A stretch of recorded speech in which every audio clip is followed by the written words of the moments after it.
நண்பர்களுக்கு வணக்கம். இன்றைக்கி நம்ம அரசியல் பேசினாலும் சினிமா பேசினாலும் அதில் தினம் தினம் ஒரு பரபரப்பான சில விஷயங்கள் நடக்குது. இப்போ இன்றைக்கி பரபரப்பான விஷயம் என்னென்னா, எல்லாருக்கும் தெரிஞ்சதான் ஜனநாயகன் படத்தோட சென்சார் சர்டிஃபிகேட் அதை பற்றின செய்தி என்ன, இது எல்லாருக்கும் தெரிஞ்சிருக்கும். ஆனாலும் இதை பற்றின உள்ளே என்ன நடக்குதுன்ற விவகாரத்தை டீட்டெயிலாக பேச போகிறோம். இதனால் பராசக்திக்கு என்ன மாதிரி நல்லதா கெட்டதா என்ன நடந்திருக்கு, என்ன நடக்கலாம் அப்படின்ற அந்த ஒரு விஷயத்தையும் நம்ம டீட்டெயிலாக பேச போகிறோம். நான் கசாலி டிகோட்ஸ். இது சினிமா, உலக அரசியல், உள்ளூர் அரசியல், சமுதாய கருத்துக்கள் அனைத்தையும் விருப்பு வெறுப்பு இல்லாமல், சார்பு இல்லாமல் தரவுகளோடு சொல்லக்கூடிய ஒரு செய்தி சேனல். ரொம்ப குறிப்பாக உங்களுடைய ஆதரவு, சப்ஸ்கிரைப் செய்து நண்பர்களுக்கு பகிர்ந்து ஆதரவு தாருங்கள். நன்றி. இப்போ ரொம்ப முக்கியமாக இன்றைக்கி ஈவினிங்கில் எப்படியும் ஒரு 5 மணி வாக்கில் தான் நமக்கு செய்தி வந்தது. உச்சநீதிமன்றத்தில், அதாவது முந்தா நாள் சென்னை உயர்நீதிமன்றத்தில் நம்ம தலைமை நீதிபதி ஆஷா அவங்க சென்சார் ஆஃபீஸர் மேலே ஒரு கடுமையான அதிருப்தியை வெளிப்படுத்தி, இதுக்கெல்லாம் ஏன் இப்படிலாம் தடை போடுறீங்க அப்படின்னு சொல்லி எல்லாம் டீட்டெயில் எல்லாம் கேட்டு, இப்படி நீங்கள் மேல்முறையீடு இதெல்லாம் இந்த மாதிரி அடுத்த கட்டத்துக்கு இன்னொரு ரிவிஷனுக்கெலாம் போகக்கூடாது அப்படின்னு எல்லாத்துக்கும் தடை போட்டாங்க. தடை போட்டு நீங்கள் யூஎஸ் சர்டிஃபிகேட் கொடுக்கணும் அப்படின்னு சொல்லி ஒரு வெடிக்ட் கொடுத்தாங்க.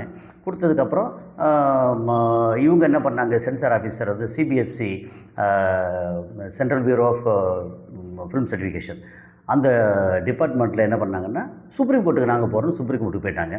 அப்போ சுப்ரீம் கோர்ட்டு அவசர வழக்காக எடுத்து இன்றைக்கி ஃபுல்லாக டிஸ்கஸ் நடந்துச்சு. அப்போ நடக்கும்போது அவங்க என்ன சொன்னாங்க, நீங்கள் அவசரமாக சென்சார் சர்டிஃபிகேட் கையில் கிடைக்கிறதுக்கு முன்னாடி நீங்கள் எதுக்கு டேட் அனௌன்ஸ் பண்ணுறீங்க, உங்களுக்கு அந்த உரிமையை யார் கொடுத்தது அப்படின்ற மாதிரி. ஏன்னா எப்போவுமே பொதுவாக என்ன சொல்லுவாங்கன்னா, பேப்பரில் டேட்டு போடுறதோ அல்லது அஃபிஷியலாக டேட்டு போடுறதோ, சென்சார் சர்டிஃபிகேட் அவங்க கைக்கு வந்ததுக்கு அப்புறம்தான் நம்ம அதை டேட்டே போட முடியும் அப்படின்னு ஒரு ரூல் இருக்குது ஆக்சுவலாக. ஆனால் இவங்க என்ன சொல்கிறாங்க, 24ஆம் தேதி நாங்கள் கட் லிஸ்ட்லாம் கொடுத்ததுக்கப்புறம், அதாவது 18ஆம் தேதி அப்ளை பண்ணோம், 19 பார்த்துட்டாங்க, அதுக்கப்புறம் கட் லிஸ்ட் கொடுத்தாங்க. அதை கட் பண்ணிவிட்டு அந்த புதுசாக ரிவைஸ் பண்ண அந்த படத்தை 24ஆம் தேதி சப்மிட் பண்ணிட்டோம். அப்போ 29ஆம் தேதி, அதாவது இதெல்லாம் நடந்தது டிசம்பரில், 29ஆம் தேதி அவங்க இந்த மாதிரி யூஎஸ் சர்டிஃபிகேட் +16+ அப்படிங்கிற மாதிரி கொடுத்துட்டாங்க, சொல்லிட்டாங்க. அதனால் அந்த நம்பிக்கையில் நாங்கள் 9ஆம் தேதின்னு போட்டோம் அப்படின்னாங்க. அது தவறு. நீங்கள் உங்கள் டேட்டை போட்டு வச்சுட்டு ப்ரெஷர்லாம் கொடுக்கலாமா அப்படின்னு சொல்லி அங்கே உச்சநீதிமன்றத்தில் நீதிபதி அவங்க ரொம்ப ஸ்ட்ராங்காக பேசினாங்க. பேசி எல்லாம் முடித்ததுக்கப்புறம், நீங்கள் உங்கள் சௌகரியத்துக்கு உங்கள் இஷ்டத்துக்கெல்லாம் இது பண்ணக்கூடாது. அதனால் உங்களுக்கு அடுத்த இதுக்கான தீர்ப்பு இப்போ அடுத்தடுத்து லீவ் இருக்குது. 12ஆம் தேதி ஒரு நாள் தான் கோர்ட் இருக்குது, அடுத்து லீவ் இருக்குது. அதனால் இந்த லீவெல்லாம் முடிச்சு 21ஆம் தேதி தான் தீர்ப்பு. இதன் பேரில் தீர்ப்பு அப்படின்னு சொல்லி ஒத்தி வச்சுருக்காங்க. அப்போ என்ன, கன்ஃபார்மாக இப்போது 9ஆம் தேதி வருமானு எல்லாம் எதிர்பார்த்து ஏகப்பட்ட டிக்கெட், அது 4 கோடி டிக்கெட் சொல்கிறாங்க, ஆல் ஓவர் இந்தியா எல்லாம் சேர்த்து மொத்தத்துக்கு எல்லாமே நிறைய புக் ஆகிருந்துச்சு. அதை பூரா ரீஃபண்ட் பண்ணுறாங்க. அதுக்கப்புறம் தியேட்டர் எல்லாத்தையும் இதை பேஸ் பண்ணி ஆட்கள் நிறையா எல்லாம் பிளான் பண்ணி வச்சுருப்பாங்க இல்லையா. அதாவது நம்ம விஜய் ரசிகர்கள் வந்தான்னா சேர் கீர் உடைச்சாங்க என்ன பண்ணுறது, அதுக்கு காவல் காக்கிறதுக்கு அப்படின்னு ஆரம்பித்து தியேட்டரில் எல்லா விதமான பாதுகாப்பு ப்ளஸ் இவங்க எக்கச்சக்கமான கூட்டம் வந்துச்சுன்னா அங்கேருந்து கேன்டீனில் வியாபாரம், அதுக்கப்புறம் இது மாதிரி பைக்கு, காரு, பார்க்கிங், இதுக்கெல்லாம் கரெக்டாக மேனேஜ் பண்ணுறதுக்கு அப்படின்னு எல்லா விதமான ஏற்பாடுகளோடு இருந்தாங்க. இப்போ இந்த படம் கொஞ்சம் டவுட்டு வருமா வராதான்னு சொல்லி டவுட் இருந்துச்சு. சரி, 9ஆம் தேதி வரல, 9ஆம் தேதி கொடுத்துட்டாங்களே, இன்றைக்கி இது கொடுத்த உடனேயே இங்கே சென்னை ஹைகோர்ட்டில் அவங்க நீதிபதி ஆஷா அவங்க கொடுத்ததுக்கு அப்புறம் இன்றைக்கே சர்டிஃபிகேட் கொடுத்துருவாங்க. அப்படி ஒருவேளை கொடுத்துட்டா நாளைக்கு 10ஆம் தேதி ரிலீஸ் ஆகும். அப்போ பராசக்தியும் இதுவும் சேர்ந்து ரிலீஸ் ஆகும் அப்படின்ற மாதிரி ஒரு பேச்சு எதிர்பார்ப்பு இருந்துச்சு. ஆனால் அதையெல்லாம் தாண்டி அவங்க சென்சார் போர்டு ஆஃபீஸர் நீயா நானான்ற ஒரு அது உள்ளுக்குள்ளே வேறு என்னென்னவோ நடக்குதுன்னு சொல்கிறாங்க. அதை பற்றி நம்ம பேசலாம். அது எல்லாமே கான்ஸ்பிரசி. இது நமக்கு ஒரு உறுதிப்படுத்தப்படாத தகவல் தான். அதை பற்றி நம்ம வெளியிடலாம், பேசலாம். ஆனால் உறுதியாக இப்படி தான் பண்ணாங்கன்னு நம்ம ஆணித்தரமாக சொல்ல முடியாது. இது செய்தியை நமக்கு காதுக்கு வந்த செய்தியை சொல்கிறது. அப்போது 21ஆம் தேதி அவங்க தீர்ப்பு வரும் அப்படின்னு சொன்னதுனால இப்போது ஜனநாயகன் ரிலீஸ் கன்ஃபார்மாக பொங்கலுக்கு இல்லை. பொங்கல் ஒரு 5 நாள் லீவ் இருக்குது. அப்போ 5 நாள் லீவில் கூட்டம் கூட்டமாக வந்து பார்த்தாங்கன்னா கிட்டத்தட்ட ஒரு 600 தேட்ரு, அதாவது முதல் நாள் வந்து ஒரு 1100 தேட்ரு, 9ஆம் தேதி 10ஆம் தேதியிலேருந்து ஒரு 600 650 தேட்ரு அப்படின்னா டெய்லி 5 ஷோ அது மாதிரி போட்டால் எக்கச்சக்கமான அளவுக்கு வந்து நமக்கு வருமானம் வந்துடும் அப்படின்னு. இது என்ன சொல்கிறாங்க, கிட்டத்தட்ட 85 கோடி ரூபாய்க்கு வந்து எதிர்பார்ப்பு. என்னென்னா 85 கோடி ரூபா வந்து தமிழ்நாடு தியேட்டர்கள் மட்டும் வந்து டிஸ்ட்ரிபியூட் இருக்குது. அப்போ 85 கோடி ரூபா அவங்களுக்கு அப்படின்னா ஒரு 25ன்ற ஷேர் பேசிஸில் தியேட்டருக்கு வந்து 25% கொடுக்கணும் அப்படின்னு கணக்கு வச்சாச்சுன்னா, ப்ளஸ் வந்து அரசுக்கு கொடுக்கக்கூடிய வரி 18% ப்ளஸ் 4% வந்து லோக்கல் பாடி டேக்ஸ் 22%, இதெல்லாம் கழித்து நமக்கு வந்து 85 கோடி ரூபா வந்து கரெக்டாக கையில் கிடைக்கணும் அப்படின்னு சொன்னாலே இங்கே வந்து கிட்டத்தட்ட ஒரு 140 கோடி ரூபா வந்து ஓவரால் கலெக்ஷன் இருக்கணும். 150 கோடி ரூபா வரைக்கும் வரணும்.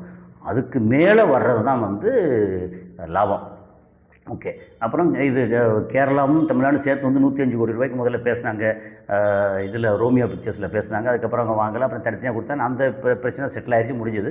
இப்போ வந்து குறைஞ்சது வந்து தமிழ்நாட்டில் மட்டும் 100 கோடி ரூபா வந்து அவங்களுக்கு, ஏன்னா விஜயோட கடைசி படம் அவங்களுக்கு வந்து கிடைக்கணும் அப்படின்னா 100 கோடி ரூபா கிடைக்கணும் அப்படின்னா 100 கோடி அதுலேருந்து இன்னொரு 25%. அப்போது 125 128 கோடி, ஏன்னா ரிவர்ஸில் பண்ணும்போது அந்த கணக்கு வரும். அது போக வந்து இன்னும் ஒரு 22% அப்படின்னா கிட்டத்தட்ட 50% எக்ஸ்ட்ரா வரணும். அப்படின்னா 160 கோடி ரூபா வந்து கலெக்ஷன் பண்ணால் தான் இவங்களுக்கு 100 கோடி ரூபா கிடைக்கும். இப்போ 100 கோடி ரூபா கிடைச்சா மட்டும்தான் இது வந்து விஜய்க்கு வந்து ஒரு பெரிய சக்ஸஸ்ஃபுல் மூவியாக இருக்கும். ஐ திங்க் இதுக்கு முன்னாடி வந்து மாஸ்டர் அண்டு பிகில் இதெல்லாமே வந்து ஒரு மிகப்பெரிய கலெக்ஷன் நடந்தது. ஷேர் மட்டும் நான் கேள்விப்பட்ட வரைக்கும் 115 கோடி ரூபா வந்து விஜய் படத்துக்கு தமிழ்நாட்டில் மட்டும் ஷேரு. அப்புறம் மாஸ்டர் வந்து ஐ திங்க் 105 கோடி ரூபா அப்படி ஷேர் அப்படின்னு வந்து நான் கேள்விப்பட்டேன். இது வந்து டிஸ்ட்ரிபியூட்டர் சைட்லேருந்து வந்த தகவல். அப்போ அவ்வளோ ஷேர் இருந்ததுன்னா இப்போ இன்றைக்கி வரைக்கும் ஹையஸ்ட்டு ஷேர் வந்து விஜய் படத்தை தான் கிடச்சிருக்கு அப்படின்னு சொல்கிறாங்க. அப்போ இந்த படத்துக்கு வந்து ஒரு 120 கோடி ரூபா ஷேர் வந்தால் மட்டும்தான் இருக்கிறதுலே அவரோட கேரியர் உச்சத்தில் வந்து ஒரு ஹையஸ்ட்டு ஷேரோடு வந்து வெளியே போகிறாரு அப்படின்ற மாதிரி படத்தை முடிச்சுக்கிறாரு. அதுக்கப்புறம் வந்து முழுக்க அரசியல் ஈடுபட போகிறாரு அப்படின்னு சொல்லி ஒரு தகவல் இருந்தது. சரி, இது என்ன நடக்க போகுதுன்னு தெரில. இதுக்கப்புறம் வந்து அடுத்து படம் எப்போ ரிலீஸ் ஆகலாம் அப்படின்னு ஒரு கேள்வி இருக்குது. ஒன்று, இந்த 21ஆம் தேதி வெர்டிக்ட் உச்சநீதிமன்றத்தில் வந்து அதுக்கப்புறம் அன்றைக்கே வந்து தீர்ப்பு கொடுத்து அப்புறம் அதுக்கடுத்து ஒரு 2 நாளில் இவங்க சர்டிஃபிகேட்லாம் கையில் இஷ்யூ பண்ணிட்டாங்கன்னா கூட உடனே இமிடியேட்டாக வந்து ஜனவரி 26 நம்ம ரிப்பப்ளிக் டே, இந்த இதில் வந்து குடியரசு தினத்தில் ரிலீஸ் பண்ணுறோம் அப்படின்லாம் சொல்ல முடியுமான்னு தெரியல. ஒரு பண்ணலாம். அதை விட்டாச்சுன்னா February 14 காதலர் தினம், அந்த டைமில் வந்து ரிலீஸ் பண்ணுவாங்க. ஏன்னா இப்போ லீவு வந்து பெருசாக கிடையாது, அதனால் அதில் பண்ணுவாங்களான்னு தெரியல. அதை விட்டாச்சுன்னா மார்ச் 25க்கு அப்புறம் எல்லா ஸ்கூல் காலேஜ் மேக்ஸிமம் வந்து இந்த எக்ஸாமெல்லாம் முடிஞ்சதுக்கப்புறம் அந்த டைமில் வந்து ரிலீஸ் பண்ணுவாங்களா அப்படிங்கிறது இவங்களுக்கு சின்ன தடுமாற்றம் தான். அப்படி ரிலீஸ் பண்ணால் கூட இன்றைக்கி எதிர்பார்த்த வந்து அந்த பெப் இருக்கு இல்லையா, அது வந்து குறைஞ்சி போச்சுன்னா அப்புறம் போய் எந்த அளவுக்கு வந்து கலெக்ஷன் வந்து கிடைக்கும் அப்படின்னு தெரியல. கலெக்ஷன் பாதிக்குமா அப்படின்னு. அதுக்கப்புறம் வந்து இதனால் இப்போ வந்து ஓடிடி, சேட்டலைட்டு இந்த மாதிரி மற்ற வியாபாரம் இருக்கே, அதெல்லாம் எந்த அளவில் வந்து பாதிக்கும். ஏன்னா இது வரைக்கும் ஓகே, இதுக்கப்புறம் வந்து டிலே அப்படின்னு சொல்லிட்டாலே ஒரு படத்தோட அடுத்த கட்ட வியாபாரம் வந்து எப்படி பாதிக்கும். அப்போ எந்த அளவுக்கு பாதிக்கும்னா, ஒரு ஓவரால் இவங்க 500 கோடி ரூபா வந்து இது வரைக்கும் மொத்தம் செலவு பண்ணிட்டுன்னு சொல்கிறாங்க இல்லையா. இங்கே படத்தோட பட்ஜெட்டாக இருக்கட்டும், நடிகர் சம்பளமாக இருக்கட்டும், எல்லாம் சேர்த்து ப்ளஸ் வந்து இந்த ஆடியோ லான்ச்சு, அதுக்கப்புறம் வந்து பப்ளிசிட்டி, அப்புறம் அதுக்கான வட்டி எல்லாம் சேர்த்து கிட்டத்தட்ட ஒரு 450லேருந்து 500 கோடி ரூபா வரைக்கும் சொல்கிறாங்கல்ல. அப்போது இந்த படத்தினால இப்படி டிலே ஆனதுனால எந்த அளவு வந்து நஷ்டம் வரும்னு சொன்னாங்கன்னா, ஒரு அப்ராக்சிமேட் கால்குலேஷன் என்ன சொல்கிறாங்கன்னா, கிட்டத்தட்ட 70 கோடி ரூபாயிலிருந்து 100 கோடி ரூபா வரைக்கும் இந்த ஜனநாயகம் படத்தில் லாஸ் ஆகும்னு சொல்கிறாங்க. அது ஒரு கணக்கு சொல்கிறாங்க. அந்த கணக்கு வந்து கரெக்டாக தப்பான்னு தெரியாது. லாபம் வர்றதுக்கு வாய்ப்பு குறைவு. 500 கோடி ரூபா ரீச் ஆகணும் அப்படின்னா இவங்க வந்து இப்போது 120 கோடி ரூபாய்க்கு மேலே வந்து தமிழ்நாட்டில் மட்டும், அப்புறம் ஓவரால் தியேட்டர்கள் இந்தியா அளவில், அது போக வந்து வெளிநாட்டு உரிமையில் காசு, அதுக்கப்புறம் வந்து ஓடிடி பிளாட்ஃபார்மில், சேட்டலைட்டில், அப்புறம் ஆடியோ ரைட்ஸு அப்படின்னு இந்த ரைட்ஸ் எல்லாம் சேர்த்தா அவங்களுக்கு வந்து 500 கோடி ரூபாய் தாண்டணும். ஆனால் தாண்டாதுன்னு சொல்கிறாங்க. அவங்களுக்கு கிடைக்கக்கூடியது 400 கோடி ரூபா அடுத்தான் கிடைக்கும் அப்படின்னா ஒரு 450 460 கோடி ரூபா தான் மொத்தம் வந்து அவங்க செலவு பண்ணியிருக்காங்க பட்ஜெட் அப்படின்னா, ஒரு 60 70 கோடி ரூபா இல்லை 500 கோடி ரூபா அவங்க சொன்ன மாதிரி பட்ஜெட் அப்படின்னா 100 கோடி ரூபா வந்து இந்த படத்தில் வந்து லாஸ் ஆகும்னு சொல்கிறாங்க. சரி இல்லை, அதாவது இந்த லாஸ் வந்து விஜய்க்கான லாஸா அப்படின்னா இன்டைரக்டாக விஜய்க்கான லாஸ் இருக்கலாம். ஆனால் கேவிஎன் ப்ரொடக்ஷன் அந்த தயாரிப்பாளருக்கு டைரெக்டாக லாஸு. இப்போ வந்து என்ன பிரச்சனை வரும் அப்படின்னா 2 விதமாக வந்து சொல்கிறாங்க. இப்போ வெளிநாட்டில் வந்து 25 நாடுகளுக்கு மேலே இது அனுப்பிச்சிருக்காங்கல்ல சென்சாருக்காக. அப்போது அங்கே பார்த்தவங்க வந்து இந்த படத்தை பற்றின பாசிட்டிவோ நெகட்டிவோ அவங்க நண்பர்கள் அப்படின்னு ஷேர் பண்ணுவாங்க இல்லையா? அப்படி ஷேர் பண்ணால் இன்றைக்கி வந்து தேதி 9, இப்போ 21ஆம் தேதி வரைக்கும்னா ஒரு 12 நாள். இந்த 12 நாள் அதுக்கப்புறம் ரிலீஸ்க்கு ஒரு டைம் இருக்குது. இந்த டயத்தில் வந்து இவங்க இந்த படம் பார்த்தவங்க வந்து இந்த படத்தை பற்றின டீட்டெயில் பூரா சொல்ல கண்ணுக்காது மூக்கு வச்சு இந்த டிஜிட்டல் யுகத்தில் பயங்கரமாக உலா வந்து இந்த படத்தை பற்றின எதிர்பார்ப்பு இதெல்லாம் வந்து குறைய ஆரம்பிச்சிடும். ஏன்னா பசவன் கேசரி இந்த படத்தை தான் வந்து சுட்டிருக்காங்கன்னு சொல்கிறாங்க. அந்த படத்தை இதை பேச ஆரம்பித்த உடனே இது ட்ரெய்லர் வந்ததுக்கப்புறம் அந்த தெலுங்கு படம் வந்து பயங்கர அதோட என்ன வியூவர்ஷிப் வந்து பயங்கரமாக ஆகிப்போச்சுன்னு சொன்னாங்க. அப்போது இந்த படத்தை பற்றின இந்த படம் பார்த்தவங்க இந்த படம் இப்படி தான் இருக்குன்னு அவங்க டீட்டெயில் சொல்லிட்டாங்கன்னா இதை பற்றின எதிர்பார்ப்பு வந்து குறையிறதுக்கும் வாய்ப்பு இருக்குது. அது போக வந்து இதில் வந்து ரொம்ப ப்ளஸ் மைனஸ் இதெல்லாம் வந்து நம்ம யோசித்து பார்த்தோம்னா இந்த படம் வந்து லேட்டாக வர்றதுனால மைனஸ் தான் இருக்கக்கூடிய ப்ளஸ் வந்து ஜாஸ்தி இல்லை அப்படின்னு வந்து ஆட்கள் வந்து ரொம்ப முக்கியமான ஆட்கள்லாம் சொல்லிகிட்டு இருக்காங்க. அது போக இந்த படம் வந்து இப்படி ஃபெயிலியர் அல்லது படம் வந்து தோல்வி இல்லை நஷ்டம் அப்படின்னு சொல்லி வந்துச்சு அப்படின்னா இவங்களுடைய நேரடியாக வந்து இந்த டிவிகே தாவேகாவோட தமிழக வெற்றி கழகம் அதோட எதிர்காலம் வந்து கொஞ்சம் பாதிக்கக்கூடும் அப்படின்னு சொல்கிறாங்க. அதெல்லாம் தாண்டி இன்னொரு பக்கம் பாசிட்டிவாக சொல்கிறது என்ன அப்படின்னா இந்த ஜனநாயகன் வந்து இப்போ இந்திய அளவில் அப்புறம் இந்தியர்கள் இருக்கக்கூடிய உலக அளவில் பெரிய பேசுபொருள் ஆனதுனால இதுக்கான ஹைப்பு வந்து ரொம்ப பயங்கரமாக இருக்குது. 21ஆம் தேதி தீர்ப்பு வந்ததுக்கு அப்புறமும் அடுத்து வெளியிட்டால் இந்த படத்தில் அப்படி என்ன தான் இருக்குது, யார் சொன்னாலும் அந்த படம் நல்லா இருக்கா நல்லா இல்லையா நான் பார்த்து தான் தீர்மானிப்பேன் அப்படின்னு சொல்லக்கூடிய அளவுக்கு பெரிய அளவுக்கு வந்து மக்கள் படையெடுத்து அந்த படத்தை பார்த்து வெற்றி பெற வைப்பாங்க அப்படின்னு சொல்லி வேறு ஒரு கருத்து இருக்குது. அந்த கருத்து வந்து கரெக்டாக கூட இருக்கலாம். ஏன்னா இப்போ வந்து முன்னே இருந்ததை விட இந்த படத்துக்கு பார்த்தினா தடைன்னு சொல்லி சென்சார் போர்டு இப்படி பண்ணிட்டாங்க அப்படின்னு சொல்லி இந்த படத்துக்கான ஹைப் வந்து பயங்கரமாக எகிரி இருக்குது அப்படின்ற ஒரு பேச்சு இருக்குது. ஸோ அதுவும் அப்படி வந்துச்சுன்னா இந்த 100 கோடி ரூபாய் லாஸ்ன்னு பேசுகிறது வந்து 100 கோடி ரூபாய் லாபம்னு பேசுவாங்க. ஸோ ரொம்ப சிம்பிள். இப்போ நம்ம 2 கருத்தையுமே வந்து நீங்கள் எடுத்து வைக்கிறோம் அப்படி தான். சரி, இன்றைக்கி வந்து கரண்ட் சுச்சுவேஷனில் பராசக்தி படத்துக்கான சென்சார் சர்டிஃபிகேட் இன்றைக்கி கிடச்சிருச்சு. அதுவுமே கிடைக்காம வந்து ரொம்ப பரபரப்பாக என்னாச்சு இந்த படத்துக்கு கிடைக்கலையா, அப்போ பொங்கல் வந்து ஒன்றுமே இல்லையா அப்படின்னு சொல்லி ஒரு இது இருந்துச்சு. இன்றைக்கி வந்து பராசக்தி கிடச்சிருச்சு.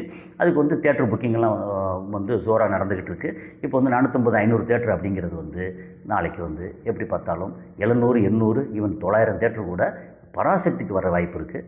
இன்னொன்று பராசக்தியோட ட்ரெய்லர் வந்து அவ்வளோ அற்புதமாக இருந்தது. அது வந்து நம்ம 1965கள் 60 70கள் அந்த பீரியடை வந்து நம்ம கண்ணு முன்னாலே காட்டுற மாதிரி இருந்துச்சு. அப்புறம் ஒவ்வொருத்தரோட பாடி லாங்குவேஜும் நீங்கள் வந்து சிவகார்த்தியனை எடுத்துக்கங்க அல்லது வந்து ரவிமோகன், அதர்வா, அப்புறம் வந்து ஸ்ரீலீலாவாக இருக்கட்டும், அந்த நடித்த இதெல்லாம் ரொம்ப முக்கியமாக வந்து சேட்டன் அவரோட கேரக்டர்லாம் பார்த்தீங்கன்னா ரொம்ப பயங்கர ஆச்சரியமாக இருந்துச்சு. ஸோ இந்த மாதிரி கேரக்டர் இதெல்லாம் பார்க்கும்போது நம்ம அந்த காலத்து கூட்டு போன மாதிரி இருந்துச்சு. ரொம்ப நேர்த்தியாகவும் ரொம்ப ப்ரொஃபஷனலாகவும் ரொம்ப நல்லா எடுத்திருக்கதா தோணுது. நமக்கு வந்து ட்ரெய்லர் பார்க்கும்போது தோணுது. அப்போ இந்த படம் வந்து ஒரு அந்த காலத்தில் வந்து டாக்குமெண்ட்ரி மாதிரி இல்லாமல் ஒரு நல்ல கமர்ஷியலாக எடுத்திருக்காங்க அப்படின்னு வேறு சொல்கிறாங்களா. அப்போ இந்த படம் வந்து நல்லா இருக்குது அப்படின்னு சொல்லியாச்சுன்னா 5 நாள் கலெக்ஷன், இந்த கலெக்ஷன் அள்ளுறது வந்து எந்த அளவில் இந்த கலெக்ஷன் வரும் அப்படின்னு எதிர்பார்க்குறாங்கன்னா ஒரு 150 180 கோடி ரூபா சில நேரங்களில் தமிழ்நாட்டில் மட்டும் கிராஸ் கலெக்ஷன். அதாவது இவங்களோட ஷேரு, தியேட்டரோட ஷேரு, கவர்மெண்ட்டோட டேக்ஸு இதெல்லாம் மொத்தமாக சேர்த்த கிராஸ் கலெக்ஷன். அந்த கிராஸ் கலெக்ஷன் வந்து 170 கோடியிலேருந்து 200 கோடி ரூபா வரைக்கும் வரக்கூடிய வாய்ப்பு இருக்குது. அப்படி ஒரு வேளை 200 கோடி ரூபாய் டச் பண்ணிச்சு அப்படின்னா ஒரு 22% அப்படிங்கிறது கிட்டத்தட்ட 44 கோடி ரூபா வந்து கவர்மெண்ட்டுக்கு போயிடும். அப்படி போச்சுன்னா கிட்டத்தட்ட 160 155 கோடி ரூபா வந்து பேலன்ஸ் இருக்குது. அந்த 150 கோடியில் வந்து 35% வந்து தியேட்டருக்காரங்களுக்கு போயிடும். ஓகே, கிட்டத்தட்ட 35% அப்படின்னு சொல்லியாச்சுன்னா அது வந்து ஒரு 50-55 கோடி ரூபா வந்து அங்கே போயிடுச்சுன்னா மிச்சம் வந்து 100 கோடி ரூபா வந்து இந்த படத்துக்கான ஷேராக கிடைக்கும். அதாவது சிவகார்த்திகேயன் நடித்த இந்த படம் வந்து அவருக்கு ஒரு ஹையஸ்ட் கலெக்ஷனாக இருக்குது. இதுக்கு முன்னாடி வந்து அமரன் படம் வந்து அவங்களுடைய ஷேர் வந்து கிட்டத்தட்ட 75 கோடி ரூபான்னு சொல்லி கேள்வி. அப்போ இது 100 கோடி ரூபா வந்துச்சுன்னா அவரோட லைஃப் கேரியரில் பிக்கஸ்ட் எவர். இதுக்கப்புறம் அடுத்து இதை முறியடிக்கிறதுக்கு வேறு படங்கள் வரணும் அப்படிங்கிறது தான். அப்போது அவரோட கேரியர் வந்து அடுத்த உச்சத்துக்கு போயிடும் அப்படிங்கிறது தான். இந்த ஜனநாயகனை பற்றி பேசும்போது என்ன காரணமாக இருக்கலாம் அப்படின்னு சொல்லி 2 விஷயம் சொல்கிறாங்க. அந்த விஷயம் வந்து எப்படின்னா, நம்பர் 1 இது வந்து எப்படின்னா, இது ப்ரூவ் பண்ணப்பட்ட தகவல் இல்லை, ஆனால் காதுக்கு வந்த செய்தி.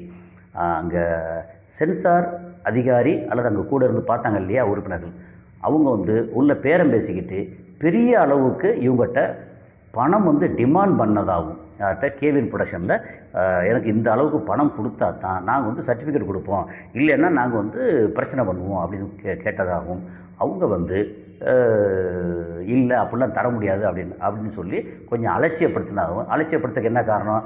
நானே இப்போ பிஜேபிக்காரன்டா, அப்புறம் எனக்கு வந்து நான் யாரோட ஆள் தெரியுமா அப்படின்னு சொல்லி ஒரு கர்நாடகத்தில் இருக்கிற பிஜேபியில் முக்கியமான ஆள், பிஜேபி ஆர்எஸ்எஸில் முக்கியமான ஆள், அவரோட ஆள் நான், என்கிட்ட எப்படியா அப்படின்னு சொல்லி கொஞ்சம் அலட்சியப்படுத்தினதாகவும், அதை தாண்டி இவங்க வந்து ஏற்கனவே பேசியெல்லாம் வச்சுருக்காங்களா, அப்போது இவங்களோட ஈகோவை டச் பண்ணி அதனால் நீ வந்து பாரு, நான் வந்து இதெல்லாம் தடுப்போம் அப்படின்னு சொல்லி எங்களுக்கு அந்த ரைட்ஸ் இருக்குது அப்படின்னு அந்த அதிகாரத்தை தவறாக பயன்படுத்தினாலும் ஒரு கேள்வி. இது வந்து ஆனால் இன்னொரு வகையில் பார்த்தா அப்படி ஒரு அதிகாரி வந்து அதிகாரியோ மெம்பரோ இந்த அளவுக்கு வந்து பேரம் பேசி ஒரு மிகப்பெரிய படத்தை, அதுவும் வந்து அவங்களுக்கு இணக்கமாக இருக்கக்கூடிய பிஜேபி ஒன்றிய ஆளுங்கட்சியோட இணக்கமாக இருக்கக்கூடிய இந்த படத்தை வந்து தடுப்பாங்களா அப்படின்னு ஒரு சந்தேகத்தை கிளப்புறாங்க. தடுக்கிறதுக்கு வாய்ப்பும் இருக்குது, தடுக்காமல் இருக்கிறதுக்கும் வாய்ப்பு இருக்குது. அப்போ 50-50 தான் அதில். அது போக வந்து பிஜேபி அதிமுக பிஜேபி கூட்டணியில் இவங்களை சேர வைக்கணும், இது வரைக்கும் என்னத்தை கேட்டாலும் வந்து அவர் சேர தயாராக இல்லை அப்படிங்கிற ஒரு சூழலில் வந்து இது சேர வைக்கணுன்ற அழுத்தம், அந்த அழுத்தம் காரணமாக தான் வந்து இந்த இவ்வளோ ப்ளே பண்ணுறாங்க அப்படின்றாங்க. அதுக்கும் வாய்ப்பு வந்து ரொம்ப குறைவு அப்படின்னு தான் தோணுது. ஏன்னா இவர் வந்து தனியாக நிற்க வச்சு இஸ்லாமியர்கள் அண்டு கிறிஸ்தவர்கள் தலித்து இவங்களோட ஓட்டெல்லாம் வந்து பிரிச்சுட்டா